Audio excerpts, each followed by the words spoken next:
আসসালামু আলাইকুম, কেমন আছেন সবাই? নিশ্চয়ই ভালো আছেন। তো সন্ধ্যার পরে ভিডিওটা শুরু করলাম। আফিফকে একটু নাস্তা দিচ্ছি। দুপুরে পরোটা বানিয়েছিলাম কিছু, তো দেখা গিয়েছে কিছুটা ময়ান ছিল, একটা ডো ছিল, তো ডোটা দিয়ে একটা মোগলাই বানিয়ে ফেললাম। সন্ধ্যায় এটাই নাস্তা খাবে।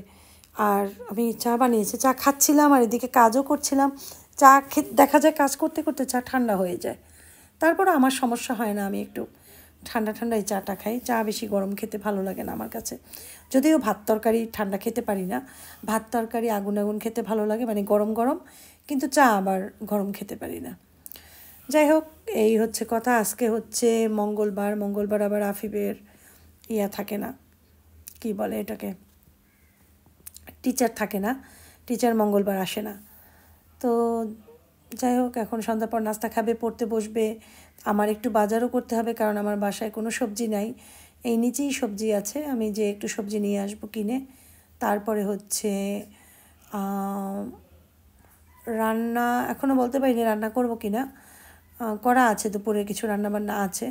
তারপর অনেক সময় দেখা যায় রাতের বেলা আমি একটু রান্না করলে দিনের বেলা দুপুর পর্যন্ত আমরা ওই রান্নাটা খাই। অনেকে যেমন খেতে চায় না, আমাদের সমস্যা হয় না, আমরা সৌদি আরবে ছিলাম তো, যার জন্য দেখা যায় একদিনের খাবার আর একদিন খাই। ফ্রিজে থাকলেও সমস্যা হয় না, বা আমরা ওই যে বলে না বাসি হয়েছে তরকারি, আমরা এটা বুঝি না, কারণ আমাদের অভ্যাস হয়েছে। আর বাচ্চারা ছোটো সময় থেকেই এভাবেই খেয়ে আসছে। বিশেষ করে বাইরের দেশগুলোতে যারা থাকে তারা এভাবেই চলাফেরা করতে করতে অভ্যস্ত। তখন আমরা চিন্তা করি যে বাংলাদেশের মানুষ অনেক আরামপ্রিয় মানুষ, বাংলাদেশের মানুষ কষ্ট করতে পছন্দ করে না।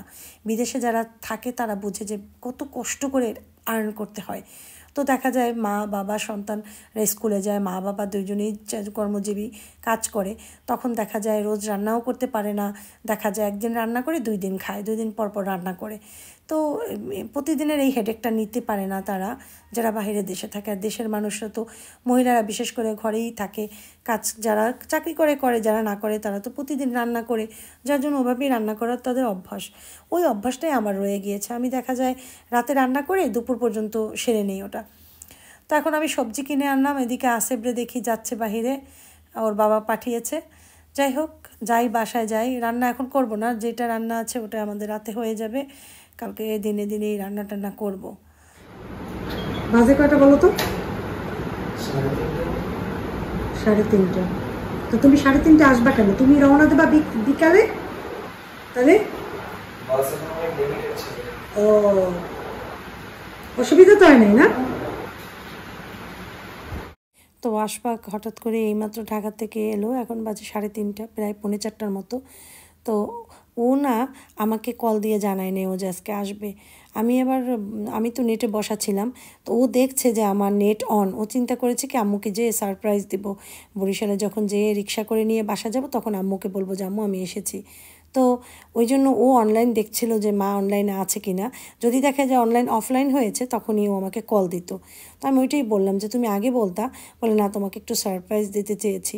তারপরে আমি বলি যদি আমি ঘুমিয়ে থাকতাম তাহলে তো আমাকে পেত না, কারণ আমাদের নিচের গেটটা লক থাকে, তো ও ঢুকতে পারতো না। আর ফোন দিলে হয় না যে ঘুমিয়ে আছি, ফোন দিলে শোনা যায় না এরকম। তো বলে না আমি বারবার খেয়াল করেছি যে তুমি অনলাইনে আছো কি না, তুমি যদি অনলাইনে না থাকতা সাথে সাথে আমি কল দিতাম। এই জন্য একটু পর পর বাসে বসে আমি শুধু মোবাইলের দিকে তাকিয়েছিলাম যে আমার আম্মু অনলাইনে আছে কি না। সকালবেলা আফিফ স্কুলে যাচ্ছে, আফিফকে বিদায় দিতে উঠলাম। আমি আসলে ফজরের নামাজ পড়ে ঘুমিয়েছি, তারপরে বেশি টাইম ঘুমাইনি। এখন বাজে 7:30, আর আমি 7টায় উঠেছি, 7:10-এ উঠেছি। উঠে আফিফকে নাস্তা দিলাম, তো 20 মিনিট লাগলো নাস্তা করে দিতে এবং ওর খেতে। তো এই 7:30টার সময় ও বাসার থেকে নেমে যায়, 8টায় ক্লাস শুরু। তো এই যে যাচ্ছে, এখন আমি যেয়ে 11টা 11:30 পর্যন্ত ঘুমাবো, তারপরে উঠে যা করার করবো। তো আপাতত সবার কাছ থেকে এখন বিদায় নেব। তবে এখন যে একটু বসবো, পানি খাবো, কারণ পানি সকালবেলা উঠলেই আমি একটু পানি খাই। যাই হোক, পানি খেয়ে তারপরে ঘুমিয়ে পড়বো।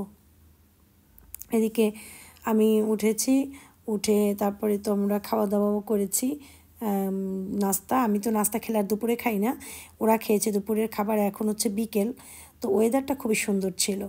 এরপরে সন্ধ্যার পরে যাচ্ছি একটু বাজারে, কারণ আমার বাসায় মাছের কোনো বাজার নেই। এতদিন যে একটু ঝামেলা গেল না, না পেরেছি ঠিকমতো বাজার করতে, না কিছু। ফ্রিজে ছিল শুধু গরুর মাংস আর কিছু অল্প কিছু মাছ।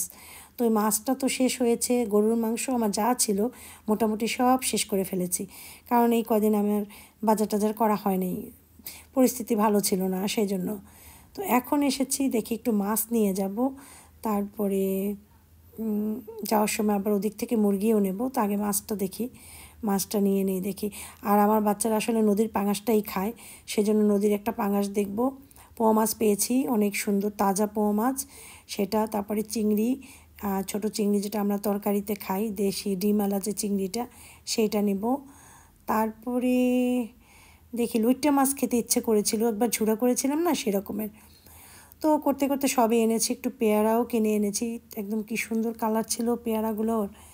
আর কিছু সবজি কিনেছি, যেমন বেগুন, তারপরে কাঁচামরিচ, তারপরে হচ্ছে যে লেবু, তারপরে হচ্ছে গিয়ে বরবটি, তারপরে হচ্ছে চাল কুমড়া, তাজা একটা কচি চাল কুমড়া পেয়েছি। এদিকে যেটা হয়েছে, আমি বাজারগুলো যখন নিয়ে ভিতরে ঢোকা ধরছি তখন দেখি যে রক্ত পড়ছিল ব্যাগ থেকে। তো এই জন্য আমার যে নিচের দারোয়ান উনি আমাকে একটা দিল, এটার ভিতরে ওরা ওই যে সিমেন্ট করে, ওইটা বলে যে এটা উপরে উঠান, তারপর বাসায় নিয়ে যান, আর ওটা ওখানেই থাক, আমরা লিফটে নিয়ে নেব। তো আফিফকে আবার বললাম যে আফিফ হেল্প করো, সব বাজার নিয়ে আসতেছি, তুমি শুধু একটু করো, নিয়ে যাও। তো মাছ কেটে দিয়েছে, তো সেই জন্য রক্ত পড়ছে। তো এইখানে রক্ত পড়ে আর নেওয়ার সময় সব সময়। তো আমি বললাম আফিফকে সরো সরো সরো সরো, আমাকে যেতে দাও, খুব জলদি জলদি করে যাচ্ছিলাম আমি, এই আর কি। তো আমার কিচেনের নিচেরটা দেখতে এত পচা লাগে, হাঁড়ি পাতিলগুলো দেখা যায়, ওইটা আমার কাছে খুবই খারাপ লাগে। সেই জন্য আমি ভিডিও করার সময় খুব সাবধানতা অবলম্বন করি, নিচটা ভালো করে দেখাই না, কারণ ওটা আমার দেখতে নিজেই খারাপ লাগে। ক্যাবিনেট করা নাই তো সেই জন্য। আর ভাড়া বাসায় ক্যাবিনেট করবো, এটাও একটা ঝামেলা, করলে করতে পারি চাইলে, হয় কি ঘরের দুজনের সমান নিয়ে থাকতে হয়, আমি করতে চাই, আমার হাজব্যান্ড চায় না, যার জন্য দেখা যায় কি ইচ্ছে হলেও অনেক কিছু পারি না করতে। বলে ভাড়া বাসা 2 দিন থাকবো, তারপর তো চলে যাব, তাহলে কেন করব, সে বলে এটা। আর আমার কথা হচ্ছে আমি যেখানেই থাকবো মানে খুব ভালোভাবে থাকবো, যাতে আমার জীবনটা আছে না, অনেকেই একটা বয়সে বিদেশ বাড়িতে থাকে, কষ্ট করে, যে বিশেষ করে মিডল ইস্টে যারা থাকে, চিন্তা করে যে দেশে গিয়ে শান্তি করব, টাকা টুকা জমাই, দেশে গিয়ে খুব আরামায়েশ থাকবো। হ্যাঁ ঠিকই আরামায়েশে থাকে, কিন্তু ওই বয়সটা পার করে ফেলে, যে বয়সে মানুষের শখ থাকে, যে বয়সে একটা ভালো শাড়ি পরার ইচ্ছা থাকে, ভালো একটা কাজ করার ইচ্ছা থাকে, ভালো ঘরের সংসারের একটা জিনিস করার ইচ্ছা থাকে, 1 কাপ চা আনন্দ নিয়ে খাওয়ার ইচ্ছা থাকে, ওই সময়টা মানুষ না তখন পার করে ফেলে। তখন পরবর্তী পর্যায়ে দেখা যায় মেন্টালিটি এমনভাবে তৈরি হয়, কীভাবে বাচ্চাদের বিয়ে হবে, বা বিয়ে দিলে নাত করে নিয়ে জীবন। তারপরে স্বাভাবিক মানুষের যত বয়স বাড়ে আল্লাহর দিকে, তত মানুষের মন স্থির হতে থাকে, তখন আর পৃথিবীটা ভালো লাগে না। তো এই জন্য আমাদের তো আল্লাহ পৃথিবীতে পাঠিয়েছে অবশ্যই ইবাদত করার জন্য, তারপরে আমাদের কিছুটা টাইমে দিয়েছে আমরা যাতে ভালো থাকি। তো সেজন্য আমি চাই যে সবসময় যেখানেই থাকি, যেভাবেই থাকি, একটু ভালোভাবে থাকি। আমার এটা না সবসময় নিয়াতে। অনেকে আমাকে বলে যে অনেক টাকা পয়সা সুদের ভেতর নষ্ট করছো, এটা সেটা। ভাবি এক সময় যে আসলে তো নষ্ট করেছি, কিন্তু আবার এটাও ভাবি নষ্ট করলেও যে শান্তিটা করেছি সেটা হয়তো বাংলাদেশে আস্তে আস্তে সেটা না করলে হয়তো বাংলাদেশে এসে অনেক কিছু করতাম, ওই শান্তিটা পেতাম না। অনেককেই দেখেছি অনেক বয়সে বাংলাদেশে চলে আসে, মানে সোজা কথা মধ্য বয়স পার করে তারপর বাংলাদেশ চলে আসে। তখন দেখা যায় তাদের হাঁটুতে আর রথ থাকে না, সুন্দর করে যে একটু সব কিছু করবে, একটা বাড়িও করে, কিন্তু সাজানোর মতো মন মানসিকতা তখন আর থাকে না। ভালো একটা খাবার খাবে, খেতে পারে না, কারণ দেখা যায় খাবারটা খেতেও তারা ভয় পায়, নানান ধরনের অসুখ বাসা বাঁধে সেজন্য। তো তখন দেখা যায় আসলে তখন ভাবে যে আহারে দিনের অতটা মিস করে ফেলেছি। আমি এখন আমার এই বয়সের কথাই বলবো, আমি এখন ভাবি আমি 25 বছরে যদি আবার যেতে পারতাম, 25 বছর থেকে স্টার্ট করতে পারতাম, আমার লাইফের অনেক ভুল আমি তাইলে শুধরাতে পারতাম।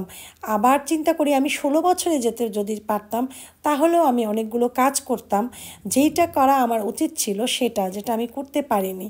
তো এরকম একটা লাইফ মানুষ যখন পার করে তখন সেটা মানুষ চায়। তো এই জন্য আমি বলি মাঝে মাঝে যে আসলে যে জীবনটা পার করেছি ওখানে অনেক শান্তি ছিল আলাদা, মানে মনে করেন আমার একটা মানসিক শান্তি যেটা পেয়েছি। এখন একটু কষ্টে আছি আলহামদুলিল্লাহ, তারপরেও আমি সবসময় আল্লাহর কাছে শুকরিয়া আদায় করি, আলহামদুলিল্লাহ আল্লাহ ভালো রেখেছে। তো যাই হোক, আমি আজকে খুব ইচ্ছা করছিল বরবটি দিয়ে একটু হালকা অল্প একটু বরবটি দিয়ে পাঙাশ মাছ মাখা করব। তো না ভেজে করলে তো আমার বাচ্চারা খাবে না, সেজন্য মাছ ভেজেছি, ডিম ছিল মাছের ভিতরে, পেটি ছিল, অনেক সুন্দর, মাছটা অনেক বড় ছিল।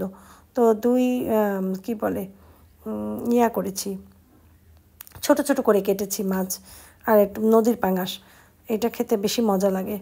ঠিক আছে, আর ওই যে পুকুরের পাঙাশ, জিয়ানো পাঙাশ, ওগুলো মজা লাগে না, আর ওগুলো ফিট খাওয়ানো পাঙাশ, ওগুলো খাওয়া ভালোও না, সেজন্য আমি সহজে খাই না ওগুলা। তো বরবটি দিয়ে এভাবে মাখা মাখা করতে যে মনে পড়ে গেল আমার শাশুড়ির কথা। সে এরকমের পাঙাশ মাছ রান্না করলে এরকম অল্প একটু বরবটি পাশে দিয়ে দিত, বা 4-5 টুকরো পটল পাশে দিয়ে দিত, আর এরকম করে করতো। ডিম থাকতো, পেটি থাকতো, তো আমি ডিম পেটিও কিন্তু দিয়েছি ভেজে। তো এটা খাওয়ার মজাই আলাদা। অবশ্য ডিম আমার বাচ্চারা ইয়াক বলে, কিন্তু আমি আর ওরা বাবা দুজনে খাই, পছন্দ করি। অনেকেই ডিম পছন্দ করেন, আবার অনেকে করেন না। তো যাই হোক, পাঙাশ মাছ খেতে যে আরেকজন মানুষের কথা আমার খুব মনে পড়েছে। একটা মানুষ আছেন যার পাঙাশ মাছ অনেক পছন্দ। তো এরকম মাঝে মাঝে খাবার খেতে বসলে যাদের কথা খুব মনে পড়ে, যারা যে জিনিসটা পছন্দ করে তাদের কথা মনে পড়ে, তখন মনে হয় আরে যদি একটু খাওয়াতে পারতাম, এরকম মনে হয়। যাই হোক, এই খাচ্ছি আর কি। তো আমি আজকে একটু ভাত খাচ্ছি, দুপুরে তো খাইনি, এইটুকু ভাত নিয়েছি রাতে, যে তো দুপুরে খাওয়া হয় না, তো একটু মজা করেই খেয়ে নিই। তো এটা হচ্ছে পরের দিন, মানে সকালবেলা আফিফ স্কুলে যাচ্ছে আজকে। তো স্কুলে আফিফ যাবে, আর আমি আজকেও একটু ঘুমাবো। তার কারণ হচ্ছে প্রতিদিনই ইদানিং রাতে ঘুমাতে ঘুমাতে 2টা-2:30 বেজে যায়। তারপরে আবার ফজরের সময় অটোমেটিকলি দেখি আজান দেয়, চোখ খুলে যায়। তো তখন নামাজ পড়ে আবার শুয়ে পড়ি। তো আবার যে শুয়ে পড়ি, তো তখন দেখা যায় উঠতে উঠতে 11টা-11:30। লিফট এখনও খুলে নাই, 7:30টায় লিফট খোলার কথা। আমাদের গার্ড গিয়েছে দেশে, তো আমাদের বাড়িওয়ালা ভাই খুলবে, তো এই জন্য মনে মনে 8টার সময় খুলবে। আফিফকে বললাম, আফিফ তুমি হেঁটে যাও, আঙ্কেল 8টা ছাড়া লিফট খুলবে না। তো এখন আমি যেটা করব, আমি চিন্তা করছি যে আমি কি কফিটা খেয়ে ঘুমাবো নাকি আমি পরে খাবো। ওটাই আমি বসে বসে চিন্তা করছি যে কি করব আমি। তো যাই হোক, এরপরে কফিটা খেয়েছি, খেয়ে তারপরে একটু ন্যাপ নিয়েছে অল্প সময়। এরপরে উঠে রান্না বসালাম।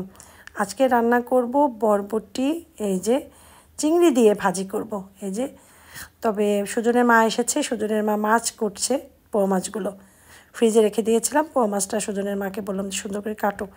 সুজনের মা এসেছে 1:30টার সময়, আর এখন 1:30-2:45 বাজে। আমাদের আজকে নাস্তাও খাওয়া হয়েছে অনেক দেরি করে। আমি সবাইকে বলেছি আজকে কিন্তু ভাত খেতে খেতে 4টা বেজে যাবে। তো আসিফের আব্বুও আছে ঘরে, বলে না অসুবিধা নেই। বাচ্চারাও বলে কোনো সমস্যা নেই, 4টার দিকেই খাবো, আমাদের ক্ষুধাও লাগে নাই। তো এই ফাঁকে তো আমি চাও খাচ্ছি।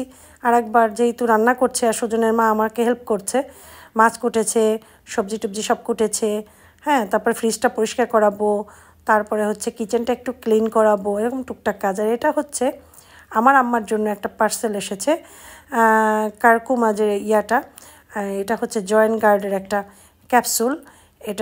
এটা খুবই ভালো। ডাক্তার জাহাঙ্গীর কবির উনিও এটা ওনার ইয়াতে দেখায়। তো আমার মা ডাক্তার জাহাঙ্গীর কবিরের উনি ভক্ত খুব।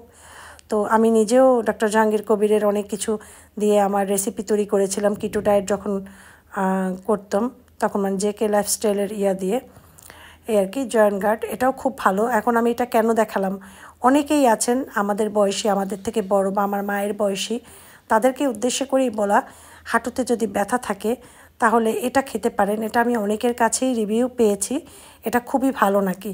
তো আম্মার তো হাঁটু ব্যথার জন্য হাঁটতে পারে না, কষ্ট হয়। তো এলোপ্যাথি আর কত খাবে জীবনে। তো আসলে হার্বাল জিনিসটা আমাদের খাওয়া উচিত। হার্বালে কোনো সাইড এফেক্ট নেই, সেই জন্য। আর হার্বাল খেলে মানুষ যতদিন বেঁচে থাকে ততদিন সুস্থ পাবে এবং সুন্দরভাবে বেঁচে থাকে, সেজন্য।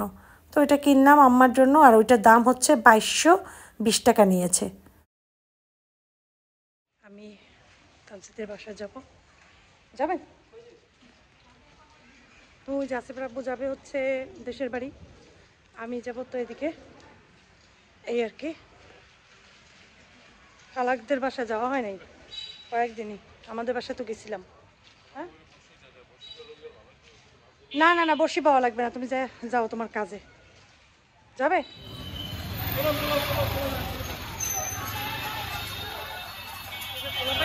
সবাই উচিত দুপুরবেলা খাবার দিয়ে যাওয়া, যে যা পারে দিয়ে যাওয়া। মাশাআল্লাহ।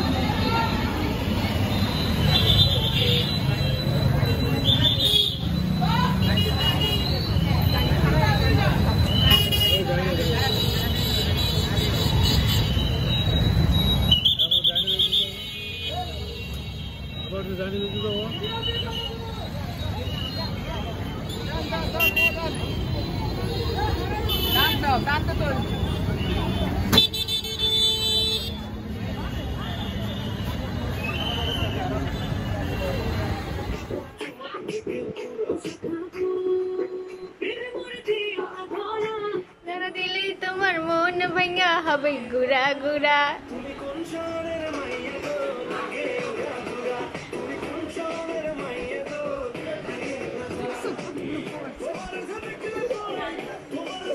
তো মাশাল্লাহ আমাদের বুড়ির কাণ্ড কারখানাগুলো যখনই পারি একটু শেয়ার করি। সে এখন হাঁটি হাঁটি পাপা করে একটু একটু আর পড়ে যায়, আর গান ছাড়লে যে নাচা শুরু করে, তো এটা দেখতে ভালো লাগে, তাই সবাই সাথে একটু শেয়ারও করি এই আর কি। তো আজকে এখানেই শেষ করলাম ভিডিওটা। ভালো থাকবেন সবাই, মা আসসালামা।